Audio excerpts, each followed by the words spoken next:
আসসালামু আলাইকুম, স্বাগত জানাচ্ছি আরটিভির মধ্যাহ্নের সংবাদে। আপনাদের সাথে আছি আমি পারভিন মিতু। গেল 18 ডিসেম্বর টঙ্গীর বিশ্ব ইজতেমা মাঠে 3 জন নিহতের ঘটনায় সাতপন্থীদের মুখপাত্র মুয়াজ বিন নূর গ্রেপ্তার হয়েছেন। ভোরে রাজধানীর উত্তরা থেকে তাকে গ্রেপ্তার করা হয়। বৃহস্পতিবার সন্ধ্যায় হত্যা মামলা দায়েরের পর গোপন সংবাদের ভিত্তিতে খবর পেয়ে অভিযান চালিয়ে তাকে গ্রেপ্তার করা হয়। বিষয়টি নিশ্চিত করে টঙ্গী পশ্চিম থানার অফিসার ইনচার্জ ইস্কান্দার হাবিবুর রহমান জানান, টঙ্গী ইজতেমা মাঠে 3 জন নিহতের ঘটনায় মামলায় তাকে গ্রেপ্তার করা হয়েছে।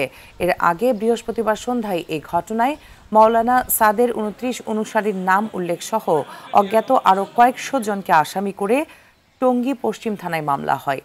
ওই মামলায় 5 নম্বর আসামি মুয়াজ বিন নূর।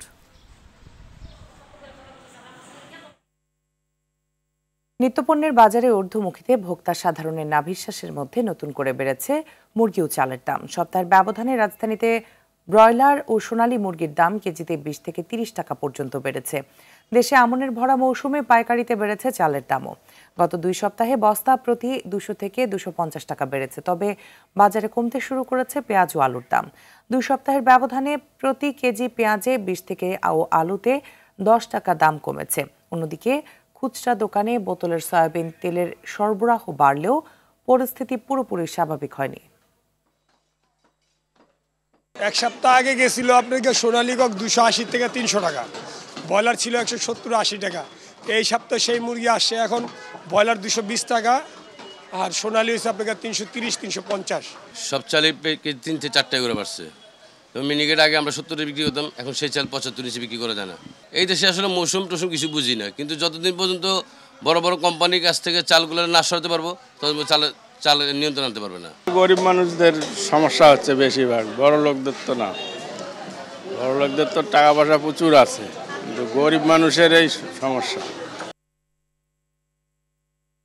খুলনায় জুলাই শহীদ স্মৃতি ফাউন্ডেশনের মাধ্যমে শহীদ পরিবারের সদস্যদের আর্থিক অনুদান বিতরণ চলছে। সকালে জেলা শিল্পকলা একাডেমি খুলনায় এই অনুদান দেওয়া হচ্ছে।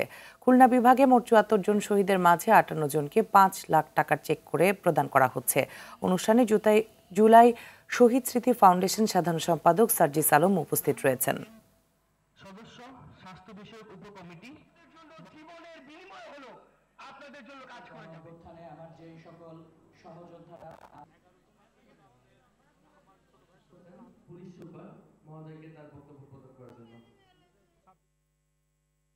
অস্ত্রোপচারের টাকা জোগাড় করতে না পেরে হাসপাতাল ছেড়ে মামার বাসায় আশ্রয় নিয়েছে চট্টগ্রামের ছাত্র জনতার আন্দোলনে গুলিবিদ্ধ রমজান আলী আরমান। এর মধ্যে তার চিকিৎসার জন্য ধার নেয়া 50,000 টাকা এখনও শোধ দিতে পারেনি মা হীরা আক্তার। এদিকে চিকিৎসার অভাবে ক্রমেই আরমানের শারীরিক অবস্থার অবনতি হচ্ছে। চট্টগ্রাম থেকে সাইফুল মাহমুদের প্রতিবেদন, জানাচ্ছেন সায়েদ মাহমুদ।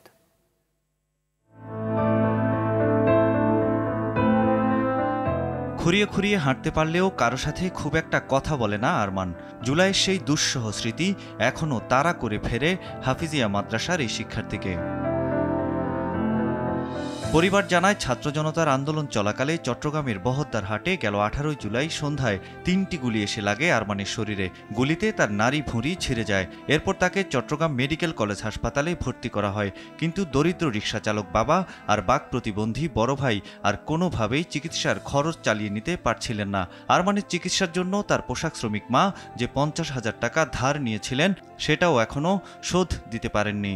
এমনকি অর্থকষ্টে নগরীর মুরাদনগরের ভাড়া বাসা ছেড়ে ফটিকছড়িতে আরমানের মামার বাসায় আশ্রয় নিয়েছে তারা সবাই। এখনও মনে করেন আমাদের অপারেশনের বাকি রয়ে গেছে, যে ওইটার জন্য 3 লাখ টাকার মতন লাগবে। মাল যেটা আছে মালাই ওর রানের মধ্যে ওইটা ড্যামেজ হয়ে গেছে। আরমানের সুচিকিৎসা নিশ্চিতে সরকার ও বিত্তবানদের এগিয়ে আসার আকুতি জানিয়েছে স্থানীয় বাসিন্দারা। তো আর্থিকভাবে কেউ সাহায্য করে নাই, ট্রিটমেন্ট দিয়েছে, তবে ভালোভাবে এখনো ট্রিটমেন্ট হয় না। জুলাই স্মৃতি ফাউন্ডেশন এবং অন্তর্বর্তীকালীন সরকার আহতদেরকে নিয়ে নিহতদেরকে নিয়ে কাজ করছে। আমরা আমাদের জায়গা থেকে সর্বাত্মক সহযোগিতা করব। চিকিৎসকরা জানায়, আরমানের শরীরে এখন পর্যন্ত 8 বার অস্ত্রোপচার করা হয়েছে। সুস্থ জীবনে ফিরতে আবারও করতে হবে অস্ত্রোপচার। চট্টগ্রাম মেডিকেল কলেজ হাসপাতালে তার চিকিৎসার ব্যবস্থা করার আশ্বাস দিয়েছেন এই কর্মকর্তা।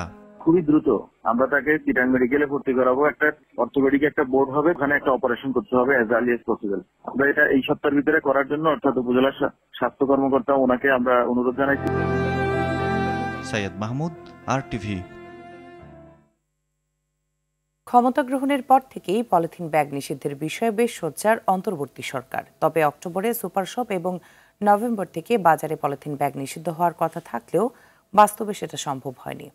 এ পর্যন্ত অভিযানে 4টি উৎপাদনকারী প্রতিষ্ঠান বন্ধ, প্রায় 26 লাখ টাকা জরিমানা সহ 50,000 কেজি পলিথিন জব্দ করে পরিবেশ অধিদপ্তর।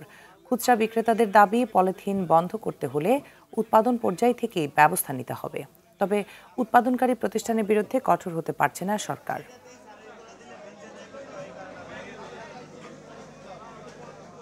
পাট মন্ত্রণালয় পলিথিন একটা বাইর করছে, তো ওটা বাজারে অ্যাভেলেবেল না, কিংবা কোনো দোকানেও নাই। শোভিং ব্যাগ, পাড়ের ব্যাগ এগুলি তো পর্যাপ্ত পরিমাণ নাই। বলতে আছে যে দুটুকু আছে দুটুকু ব্যবহার করতে, পরবর্তীতে বানাইলে ওইটা ব্যবহার করার জন্য। এই ফ্যাক্টরিগুলা বন্ধ করলে তারপরে মনে করেন নতুন পলিথিন যেগুলো বানাইতেছে এগুলো মার্কেটে অ্যাভেলেবেল হইলে ওইটা বন্ধ করে দিব। উৎপাদন বন্ধ করার প্রক্রিয়াটাও কিন্তু আমাদের কর্মসূচির মধ্যে আছে, সেটা নিয়ে আমাদের কর্মসূচি রয়েছে, কর্মতৎপরতা রয়েছে। আমরা এমন নয় যে উৎপাদনকে আমরা আমাদের এই কর্মসূচির বাইরে রেখেছি, কারণ উৎপাদন বন্ধ না হলে এখানে চলে আসবে। সুতরাং ওটাও আমরা করছি, উৎপাদন বন্ধের বিষয়টা নিয়েও গুরুত্ব সহকারেও সেটি আমাদের কর্মসূচি রয়েছে বা কর্মকাণ্ড রয়েছে। পৌষের শুরুতেই শীতে কাঁপছে উত্তরাঞ্চল। পঞ্চগড়ে হাড় কাঁপানো শীতে বিপর্যস্ত জনজীবন। তীব্র শীতের কারণে মাঠে কাজে যেতে পারছে না কৃষকরা। আগুন জ্বালিয়ে শীত নিবারণের চেষ্টা করছে অনেকে। সকাল 6টায় জেলায় সর্বনিম্ন তাপমাত্রা রেকর্ড করা হয়েছে 10.8 ডিগ্রি সেলসিয়াস। দিনাজপুরে ঘন কুয়াশায় রাত থেকে সকাল পর্যন্ত আচ্ছন্ন থাকছে চারপাশ।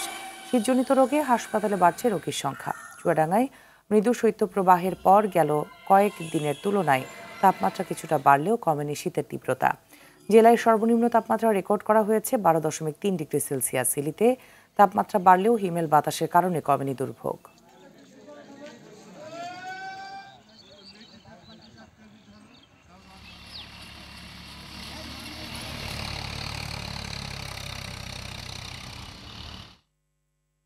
আন্তর্জাতিক প্রসঙ্গ।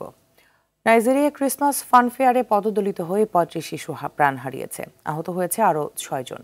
দেশটির ইবাদান শহরে এই ঘটনা ঘটে। বৃহস্পতিবার সংবাদ মাধ্যম বিবিসি এ তথ্য জানায়। প্রতিবেদনে বলা হয়, মেলায় নগদ অর্থ এবং খাবার দেওয়ার প্রতিশ্রুতি দিয়েছিল আয়োজকরা।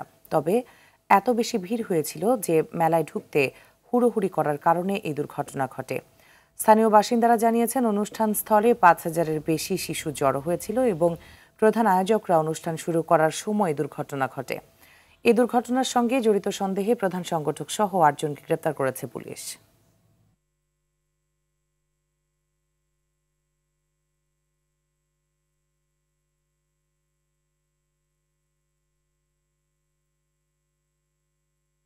আফগানিস্তানে 2টি আলাদা বাস দুর্ঘটনায় অন্তত 52 জন নিহত হয়েছে, আহত হয়েছে আরও 65 জন। তালেবান সরকার জানিয়েছে, গজনি প্রদেশের কাবুল কান্দাহার হাইওয়েতে বাস দুটি দুর্ঘটনার কবলে পড়ে। প্রথম দুর্ঘটনাটি হয় শাহবাজ গ্রামের কাছে, যখন একটি বাসের সঙ্গে একটি জ্বালানি ট্যাঙ্কারের সংঘর্ষ হয়। দ্বিতীয় দুর্ঘটনাটি ঘটে আন্দর জেলায়। সে সময় আরেকটি বাস একটি ট্রাককে ধাক্কা দেয়। ঘটনার পর উদ্ধারকারী দলগুলো দ্রুত ঘটনাস্থলে পৌঁছায়। আহতদের কাছের হাসপাতালে নিয়ে যাওয়া হয়। তাদের মধ্যে কয়েকজনের অবস্থা গুরুতর বলে জানা গেছে। শেষ হয়ে আসছে 2024 সাল, আর মাত্র কয়েকদিন পরে শুরু হবে নতুন বছর। অন্যান্য বছরের মতো 2024 সালেও দেশের বিনোদন জগতে ঘটে গেছে নানা ঘটনা। আর কোনো ঘটনা আলোচনার ঝড় তুলেছে দেশের গণমাধ্যমে। বিনোদন জগতের আলোচনা ছড়িয়ে পড়েছে অফিস পাড়া থেকে ফুটপাতের চায়ের দোকানে। নাটক, সিনেমা ও সঙ্গীত সব মাধ্যমেই কেমন ছিল শোবিজের 2024 সাল, জানাচ্ছেন মারজানি ফান। বছরের শুরুতেই ছিল দ্বাদশ জাতীয় সংসদ নির্বাচন। এই নির্বাচনে তারকাদের প্রার্থী হওয়ার বিষয়টি ছিল বেশ চোখে পড়ার মতো। প্রথমবার লড়েই বাজিমাত করেছিলেন চিত্রনায়ক ফেরদৌস। হেরে গেছেন সঙ্গীত শিল্পী মমতাজ, ডলি সায়ন্তনী, নকুল কুমার বিশ্বাস এবং চিত্রনায়িকা মাহিয়া মাহি। চলতি বছর দেশের শোবিজ অঙ্গনের অনেক তারকা বিয়ের পিঁড়িতে বসেছেন। বছরের শুরুতেই আলোচনায় ছিল অভিনেতা জোভানের বিয়ে। এছাড়াও বিয়ের পিঁড়িতে বসেছেন অভিনেত্রী মৌসুমী হামিদ, নাজিয়া হক অর্ষা, স্বাগতা, অর্চিতা, স্পর্শিয়া। আলোচনায় ছিল চলচ্চিত্র শিল্পী সমিতির 2024-26 মেয়াদের নির্বাচন। সভাপতি এবং সাধারণ সম্পাদক পদে নির্বাচিত হয়েছিলেন মিশা সওদাগর ও মনোয়ার হোসেন ডিপজল। 17 ভোট কম পেয়ে পরাজিত হয়েছেন নিপুণ আক্তার। পরবর্তীতে অনিয়মের অভিযোগ তুলে নির্বাচনের ফলাফল বাতিল এবং নতুন করে নির্বাচন অনুষ্ঠানের নির্দেশনা চেয়ে রিট করেছিলেন নিপুণ। এমন টানাপোড়েনের মাঝেই সারা বছর ঝুলে থাকে বিএফডিসির কার্যক্রম।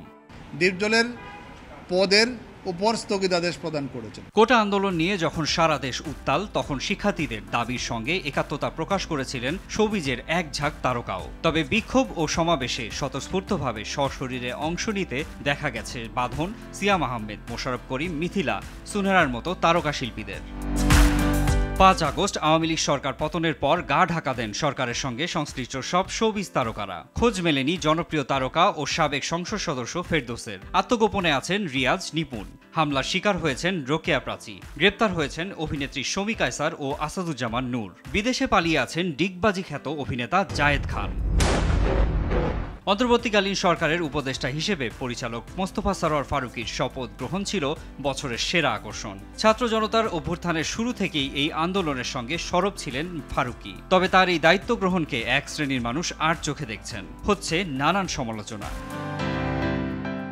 এবছর 40টির অধিক সিনেমা মুক্তি পেলেও নির্বাচন, প্রাকৃতিক দুর্যোগ বা ছাত্র জনতার গণ অভ্যুত্থানে সিনেমাগুলো ব্যবসায়িকভাবে সফলতা লাভ করেনি। তবে এর মাঝেও শাকিব খানের তুফান সিনেমাটি বাংলা চলচ্চিত্রের ইতিহাসে সব রেকর্ড ভেঙে দেয়। এছাড়াও ওটিটি মাধ্যমে বাংলা কন্টেন্টগুলো ছিল দর্শক চাহিদার তুঙ্গে। Marjan Ivan, RTV। মধ্যাহ্নের সংবাদ এ পর্যন্তই। দুপুরের সংবাদ 2:45 দেখার আমন্ত্রণ রইল। ধন্যবাদ সবাইকে।